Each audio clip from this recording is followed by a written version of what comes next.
so in love with you. I'm so in love with you. I'm so in love with you. I'm so in love with you. Oh, I'm so in love with you. I'm so in love with you.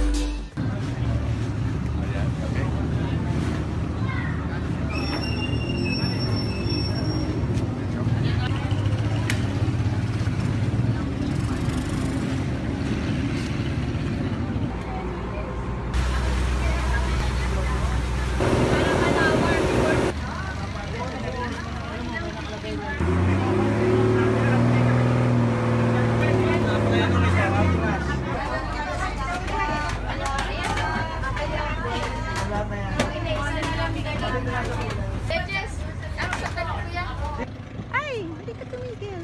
Ay, Lord. I'm so in love with you.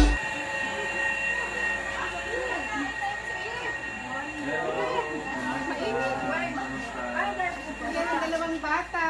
Si Gabriel. Okay. They're Pinky and Peter are usually in the bouquet in PICC. This is Tatay Gregorio, and he is the father of Tatay Greg. One more time. This is Tatay Greg. He is the father of Weng Sekenya, our chief accountant, and he's 9 children. Tama? 9 children, and he's a fisherman. He's also a farmer. After fishing, he would go up the mountain and he would farm his little farm. And then not only that, he will also build baskets, weave them, and then sell them to the market. He'll even go to Divisoria just to sell those baskets. So he's an amazing man. So when he was young, he was working very, very hard for his children. And now at 86 years old, this is the result. All his children are especially Weng, and she was able to study and able to be my chief accountant, and because of the values that he was able to teach his children. Weng was at first working in a city hall somewhere, and she was being told to be corrupt, and she did not do it, and so she had to leave, and she worked for our ministries, and so now she's able to organize all our ministries. And where do those values come from? And the ability to work hard, it came from this man and his wife. And so I speak to all the parents out there to continue to teach your children values, because that's the one that will bring them in life, and bring them up in life and make them prosper and be a blessing to the world. Happy Father's Day. Happy Father's Day po.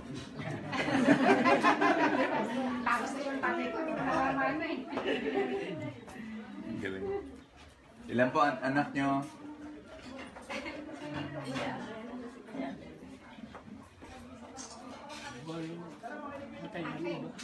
Oh.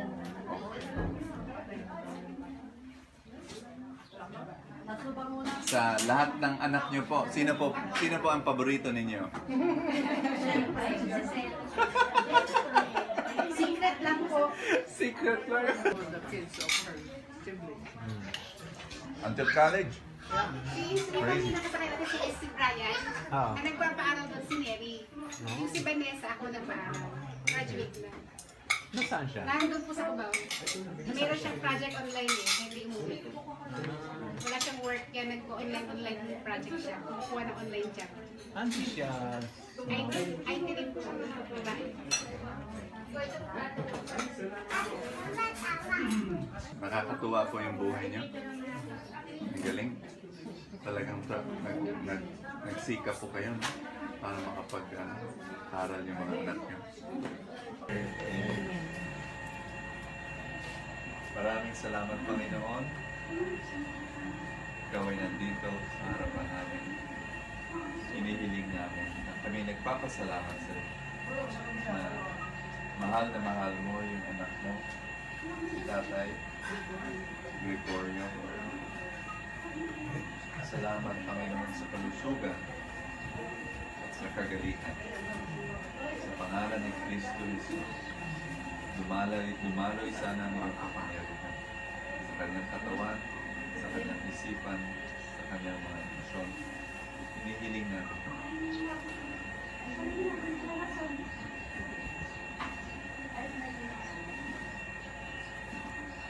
Ikaw ay nandito na. In Jesus Christ, we thank you, Lord, for being here and for blessing us. Brother Stephen.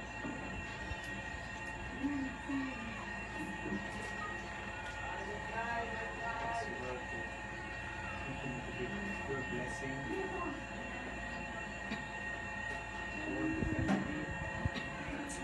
Continue to shower grace on your Lord.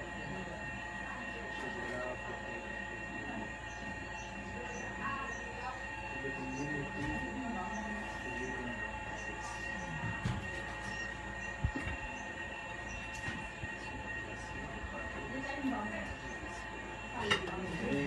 Amen.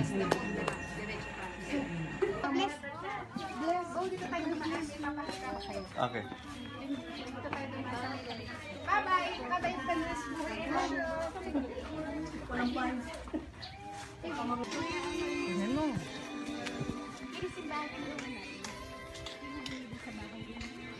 Salamat po. Ay ko na talaga.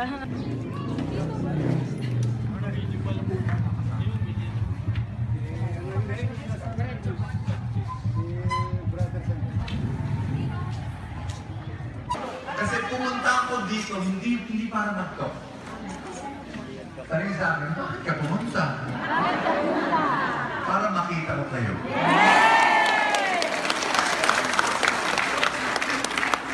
At tanong naman sa akin, bakit? Bakit? Sino kami? Sino kami? Mga anak ng Diyos. Na pinagpala. Sobrang mahal na mahal ng Diyos. Kasi alam ko yung kwento ninyo, iba sa kwento ko. Tama o mali? Sino yung mga nanganak dito? Nanganak dito. Yung pinanganak dito. Taas na kamay. Galing. Pati si Father nagtataas ng kamay. Pinanganak talaga dito. Tapos bumalik dito. Ako'y nagpapasalamat may bayani dito sa ating piling. Kasi madali naman kay Father sabihin, di ba? Kay Lord at kay Obispo, sa iba naman, ang liit doon masyado. Mainit doon. Pwede ba ako sa States na lang maging pare? Pero pinili niya dito. Galing, no? Alam niyo kayong lahat, meron may kwento. Tama o mali? Sino dito may mga problema sa buhay? Sister, bakit dalawang kamay yung tinaas mo? Kasi sa dami ng problema, sino dito may problema sa pamilya? May problema sa mister. May problema sa anak. May problema sa magulang. May problema sa pera.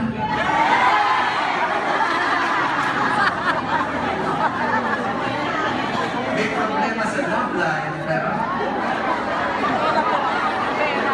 dahil walang love life, ang tanong ko sa inyo, simple-simple lang. Alam niyo, ano ang ibig sabihin pag sinabi na mahal ako ng Diyos? Pakisabi nga, mahal ako ng Diyos. Naniniwala ba kayo?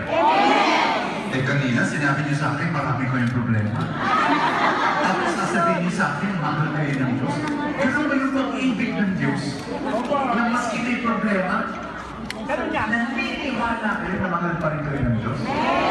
Eh bakit binigyan kayo ng problema?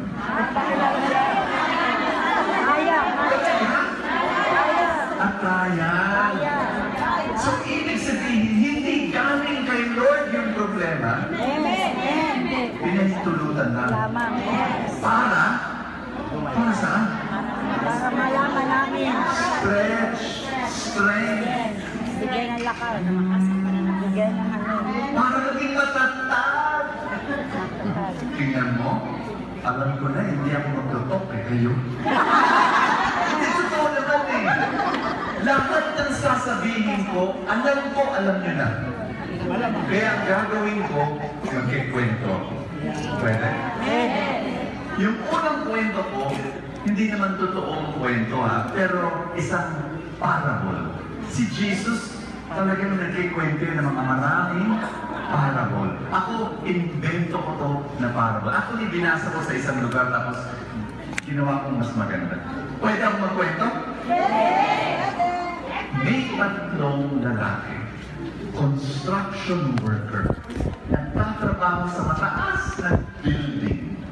Tapos, nung lunch break, tumunog yung bell. Clang, clang, clang, clang, clang, sa magla-lunch na yung tatlo. Doon sa taas ng mataas na building, yung unang construction worker, nagbukas ng lunchbox. Umupo at nagbukas. Tuyo. Tuyo na naman no, tingnan mo. Bukas, pag tuyo, ang tanghalian ko, tatalon ako sa building na yan. Papakamatay. Pangalawang construction worker, nagbukas ng lunchbox. Sardinas. Araw-araw, sardinas. Bukas, pag sardinas pa rin ito, tatalon ako sa building na yan. Papakamatay. Pangalawang construction worker, nagbukas. Ay, galunggong. Araw-araw galunggong. Bukas pag galunggong pa rin ang ulam kong tatalan ako sa building na yan at magpapakamatay. Kinabukasan, pumasok sila ang trabaho, tapos lunch. Clang, clang, clang, clang. Unang construction worker, bukas ng lunch box. Tuyo. Tuyo na naman! Tinapon ng lunch, tumakbo, tumalon sa building, nahulog, namatay. Pakisabi nga, namatay. Pangalawang construction worker nagbukas ng lunch box. Sardinas na naman! Tinapon yung lunchbox, tumakbo, tumalon, nahulog, namatay. pangalawang construction worker nagbukas ng lunchbox. Galunggong! Galunggong! Tinapon yung lunchbox.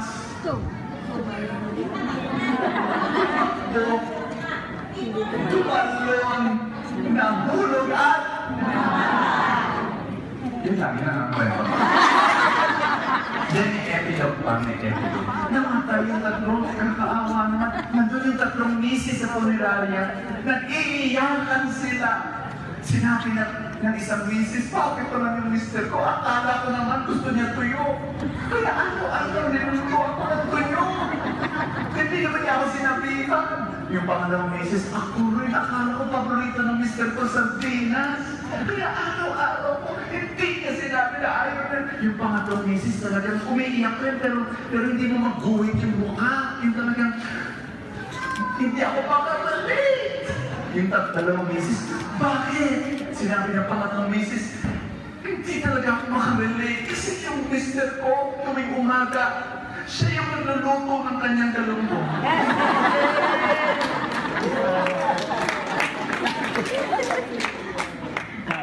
Baka yung katabi mo hindi yung joke. Tingnan mo yung pangatlong mister na yun, yung tatlong construction worker na yun. Tuwing umaga, siya nagluluto ng galunggong. Siya nagluluto, siya naglalagay sa plastic, siya nagbabalot. Tapos biluin mo pagbukas niya, nagugulat siya. Galunggong na naman. Siya naglagay. O, nag-guess niya na. Buti naman. Alam niyo, may mga problema tayo. Pakisabi ang problema. May mga problema na tayo nagluluto. Yes. Pakisabi na. May mga problema, dumarating na lang. Tama? Yung wala tayong kinalaman, biglang, aray, bakit ito ang Lord? Yung gano'n, yung bigla na lang. Pero may mga problema, tayo ang nagluluto. Okay, kalabit yung katanong mo, sabihin mo sa kanya, baka ikaw?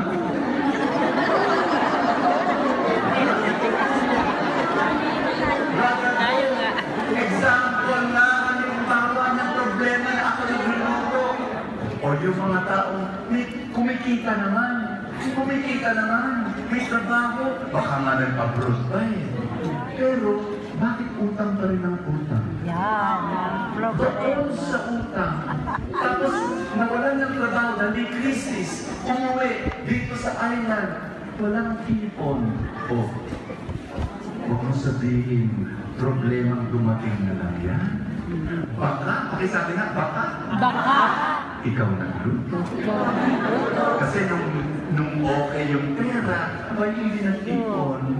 One times. Yan. Tama, mali. Alam niyo, may mga problema. Baka. Pakisabi nga, baka. Partly. May English na tayo. So, pakisabi nga, partly. Ako nagluto. Hindi ko naman linalahat, no? Pero may mga problema, baka. Ang sinasabi ko ganito, mahal na mahal tayo ng Diyos.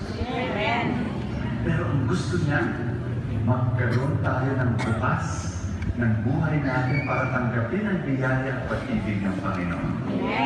Pakisabi na, be open. Sabihin mo sa katabi mo, buksan mo na. Paano? Buksan mo na.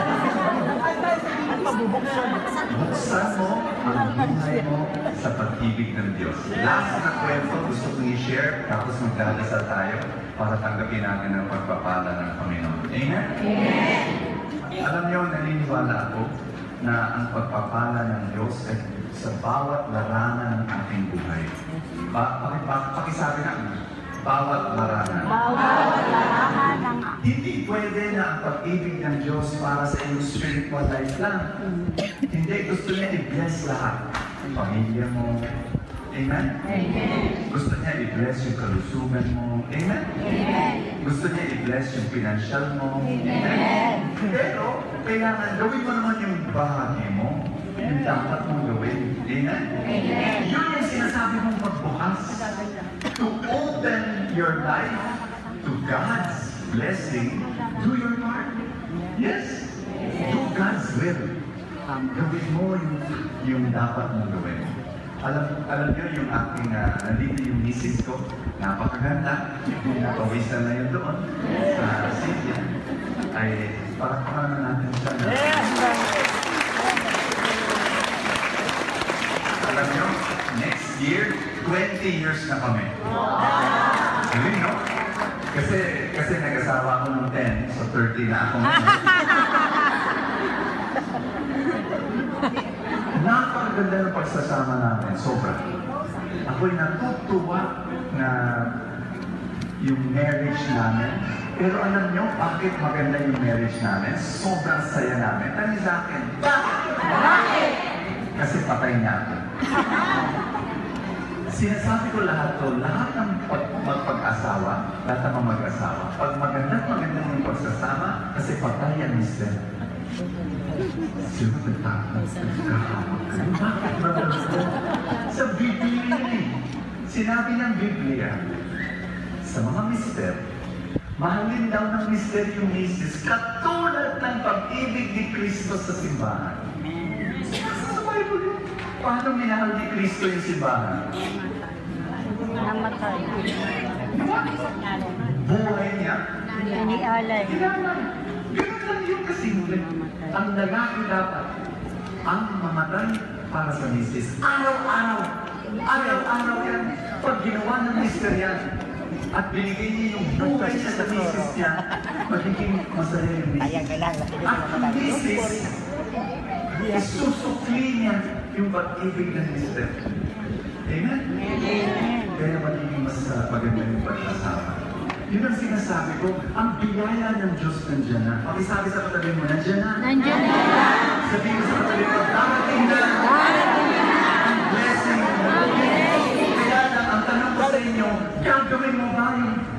bahagi mo, yung parte mo.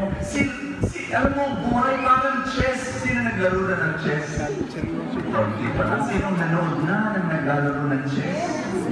Di ba ang chess? Ikaw gagalaw, di ba? Tapos pag gumalaw ka, titira naman yung isa. Tama? Gagalaw naman yung isa. Tapos ikaw naman, di ba? Yung buhay ka lang rin. Si Lord, gumagalaw na sa buhay mo. Hinihintay ka lang.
That was an amazing trip, and I wish you were with me. Well, I brought you with me through the camera here in Backstage, and the idea is this, that being with the poor, well, they were not all poor, I'm not saying they were not, but you know, like the difference between the audience that I have usually and just mingling with these people and talking with them, it gives me that sense of purpose and mission. Father Stephen, the priest that was with me, the foreigner, he would tell me with a big smile on his face, he's always smiling, he tells me there was one moment in his life, in his priestly life, that he was losing purpose and meaning, and it's really a depression that he was going through, and thanks be to God that he went to the poor, visited them, and there the fire came back, and he said he needs the poor. That's what he told me, and I would say the same thing, because when you're with them, you experience, number one, a message that life is not about money, because you see them happy, you see them joyful, you see them praying, and it shames you, it shames me that, you know, here I am, you know, so materially blessed compared to them, but they know what life is all about. And then of course I visited this livelihood project, because that's what I want to do long term. Like when I grow up, because I'm still young now, but when I grow up, I would want to go into a village like that, a rural village or even urban village, and just find a way to build a business with the knowledge that I have now on entrepreneurship, build a business and help people lift up their financial standing, at the same time affirming their values. Was a great trip. Awesome. Thanks for joining. I'm giving everything I got. God knows I know it's not a lie. I'm headed somewhere, but I don't know where just yet. I've still got something left to prove. Prove that there's nothing I won't do. Do what it takes so I can bring you back again. All my life, you're the one thing that's always been real.